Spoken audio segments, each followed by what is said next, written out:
안녕하세요. 하루피스 말씀 충전 하필 큐티 조종환입니다. 오늘 함께 나눌 하나님 말씀은 레위기 24장 1절에서 23절까지 말씀입니다. 주님께서 모세에게 말씀하십니다. 너는 이스라엘 자손에게 명하여서 올리브를 찧어서 짜낸 깨끗한 기름을 가져다가 등불을 켜게 하되 그 등불을 늘 켜두어라, 이렇게 명령을 하십니다. 등불을 꺼지지 않게 만드는 것, 이것이 하나님께서 이스라엘을 인도하시는 빛이 되신다라고 하는 상징적 의미가 되는 거죠. 그리고 이게 성막 안에서 비추어지는 것이기 때문에 하나님께서 그 가운데에서 늘 인도하시는 분으로 계실 것임을 말해주는 그런 상징입니다. 아론을 시켜서 회막안 증거궤 앞에 처있는 휘장 바깥에 그 등불을 켜두어서 저녁부터 아침까지 주 앞에서 계속 켜두게 하여라. 이것은 너희가 대대로 길이 지켜야 할 규례다, 라고 이렇게 말씀하고 계십니다. 아론은 주 앞에서 순금 등잔대 위에 그 등불을 늘 켜두어야 된다라고 이렇게 말씀하고 계세요. 그리고 이제 상 위에 두어야 하는 진설병을 설명을 하는데, 고운 밀가루를 가져다가 과자 한 개당 밀가루 10분의 2 에바를 들여서 과자 12개를 구워 한 줄에 6개씩 두 줄로 주의 앞 순금상 위에 차려 놓아라, 이렇게 말씀하십니다.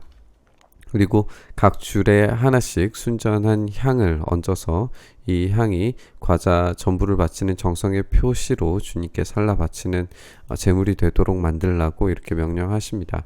이것은 이제 안식일이 올 때마다 이스라엘 자손을 대신해서 이 음식을 주님 앞에 늘 차려놓게 되는데, 일종의 만나의 새로운 방식인 거죠. 하나님께서 늘 먹을 것을 공급하시는 분이시라는 것을 우리에게 보여주는 그런 표지입니다.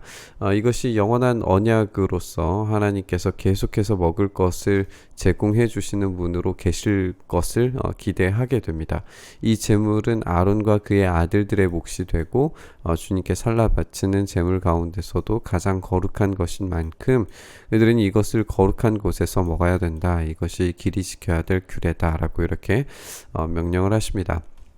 우리가 지금 살펴보는 것처럼 하나님께서 빛이 되셔서 그들의 길을 인도하시는 분이시고, 진설병을 통해서는 늘 언제나 먹을 것을 제공하시는, 그래서 광야에서는 만나를 제공하셨던 것처럼 새로운 땅 안에서는 그들의 날마다의 일용할 양식을 제공해 주실 것을 약속하시는 그런 모습으로 우리가 읽혀집니다. 그런데 갑자기 이야기가 하나 끼어드는 것처럼 보여요. 이스라엘 자손 가운데 한 아들이 있었는데 그의 어머니는 이스라엘 사람이고 아버지는 이집트 사람이에요. 이스라엘 여자에게서 난 그 아들이 한 번은 지내서 어떤 이스라엘 남자가 싸우게 되는 이런 이야기가 이 중간으로 끼어들게 되는 것처럼 보입니다. 우리가 그래서 이게 과연 여기에 적절한 이야기인가 궁금증이 나아지게 되기도 하는데, 우리가 이걸 한번 좀 읽어보도록 하겠습니다. 이스라엘 여자에게서 난 아들이 주님의 이름을 모독하면서 저주하는 말을 해요. 야, 하나님의 이름을 망령되이 일컫지 말라라고 하는 명령에 비추어 봤을 때 이것은 죽어 마땅한 그런 죄인 것은 사실이죠. 근데 이 본문에서 이것을 어떻게 이제 해석해 나가는지를 우리가 생각을 해 봐야 할 것 같아요. 그래서 사람들은 그를 끌고 모세에게로 왔어요. 그 어머니의 이름은 슬로밋인데 단지파에 속하는 디브리라는 사람의 딸입니다. 사람들은 그를 가두어 놓고 주님의 뜻이 그들에게 밝혀질 때까지 기다리게 됩니다. 주님께서 모세에게 말씀하시기를, 나 주를 저주하는 말을 한 그는 너는 진 바깥으로 끌어내라. 나에게 저주하는 말을 들은 사람들이 모두 그자의 머리 위에 손을 얹은 다음에 온 회중은 그를 돌로 쳐라. 이 사형의 선고가 내려지는 것을 우리가 보게 됩니다. 그리고 너는 이스라엘 자손에게 하나님을 저주하는 사람은 누구든지 그 벌을 면하지 못한다고 일러라, 라고 이렇게 명령을 하십니다. 하나님을 저주하는 것이 죽어 마땅한 죄라고 하는 사실을 이제 말씀하고 계시는 건데, 우리가 이것을 그냥 1차원적으로 생각해서 하나님의 이름을 망령되이 일컬어서는 안 된다, 하나님을 저주해서는 안 된다 정도의 차원으로 읽으면 이 앞부분과 제대로 일맥상통하는 이야기로 오늘의 이 끼어든 이야기가 연결되지 않는 것처럼 느껴질 수 있는 것 같아요.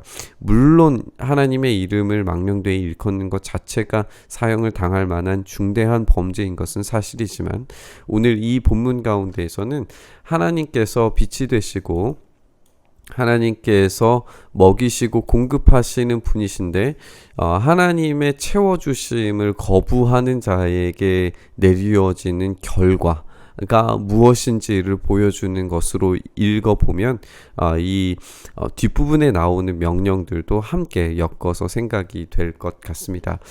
이렇게 주님의 이름을 모독하는 사람은 반드시 사형에 처해야 되고 온 회중이 그들을 돌로 쳐 죽여야 된다라고 말씀하세요.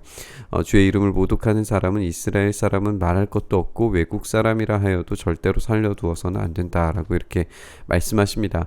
남을 죽인 사람은 반드시 사형에 처하게 돼요. 그리고 짐승을 죽인 사람은 생명으로 생명을 갚아야 되기 때문에 살아있는 것으로 물어주어야 해요. 자기 이웃에게 상처를 입혔으면 피해자는 가해자가 입힌 만큼 그 가해자에게 상처를 입히라고 명령하세요. 그러니까 우리가 잘 아는 것처럼 눈에는 눈, 이에는 이로 갚으라고 하는 이 명령을 우리가 보게 되는 것인데, 이것이 이제 문자 그대로 눈에는 눈, 이에는 이로 갚으라고 하는 그런 명령보다는 그에 상응하는 대가를 반드시 치러야 된다라고 하는 강력한 경고의 메시지로 우리가 읽는 것이 더 적절해 보입니다. 그렇게 읽었을 때 오늘 전반적인 내용들을 우리가 생각을 해볼 수가 있는 거죠. 남의 짐승을 죽인 사람은 그것으로 물어주어야 하고 사람을 죽인 사람은 반드시 사형에 처해야 된다. 이것도 동일한 원리에 따라서 그에 상응하는 대가를 지불해야 된다라는 것으로 이어지게 되는 거예요. 이 법은 이스라엘 사람에게는 말할 것도 없고 함께 사는 외국 사람에게도 같이 적용된다. 나는 주 너희의 하나님이다 라고 이렇게 말씀하십니다. 이렇게 그에 상응하는 책임, 이 행위에 대한 상응하는 벌이 이루어져야 된다라고 하는 것을 이 본문 가운데서 이야기하고 있는데, 그래서 하나님께서 인도하시는 빛과 그리고 책임져 주시는 떡을 거부한 사람이 어떤 결말을 맺게 될 것인가가 이 오늘 24장의 본문 전체를 하나로 묶어주는 이야기가 되고 있는 것처럼 보여지는 거죠. 그래서 모세가 이렇게 이스라엘 자손에게 말을 전하니 사람들은 주님을 저주한 그를 진 바깥으로 끌어내서 쳐 죽였습니다. 왜냐하면 하나님께서 그 길을 인도하시고 하나님께서 공급하시고 하나님께서 책임져 주시는 분이신데, 그분을 저주하고 그분으로부터 받는 인도와 그분으로부터 공급받는 것들을 거부한 자에게 당연히 그에 상응하는 결과는 죽음인 거죠. 이렇게 이스라엘 자손은 주님께서 명하신 그대로 하게 됨으로써 하나님의 이름을 거룩하게, 하나님의 이름을 망령되이 일컫지 말아야 할 이유에 대해서 단지 어떤 피상적인 개념에서가 아니라 그들의 삶 전반을 구성하고 있는 것으로서 하나님의 이름을 어떻게 대해야 하는지에 대해 이스라엘은 배우고 있는 것을 보게 됩니다. 우리가 함께 살펴본 것처럼 하나님께서 이런 명령들을 주셨을 때에 이것이 단지 어떤 율법적인 그런 법리적인 명문화된 글로서 적용하려고 하는 것이 아니라 그들의 삶 전체의 구성을 하나님께 맞추어 내는 그런 작업들이 훨씬 더 중요했다는 것을 우리가 읽게 됩니다. 우리가 이 성막이라고 하는 것이 히브리서를 함께 나누어 왔던 우리는 결국에는 예수 그리스도의 그림자와 같은 것임을 알고 있습니다. 우리의 길과 우리의 삶의 방향성을 인도해 주시는 그 말씀으로서의 예수 그리스도께서 우리의 주인이 되시는 것이고, 날마다 필요한 양식을 공급하시는, 그래서 우리가 주님께서 가르쳐 주신 기도처럼 일용할 양식을 우리에게 공급해 달라고 하는 기도를 가르치신 그 주님께서 날마다 우리의 쓸 것을 제공해 주시는 분이십니다.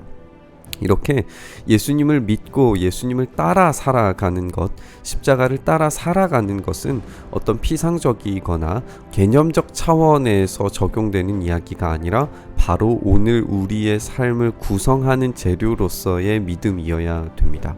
우리가 이것을 놓쳤을 때에 우리의 믿음은 생활에서 우리의 삶에서 벗어나게 되고 이 세상과는 전혀 상관없는 뜬구름 잡는 이야기가 될 뿐입니다.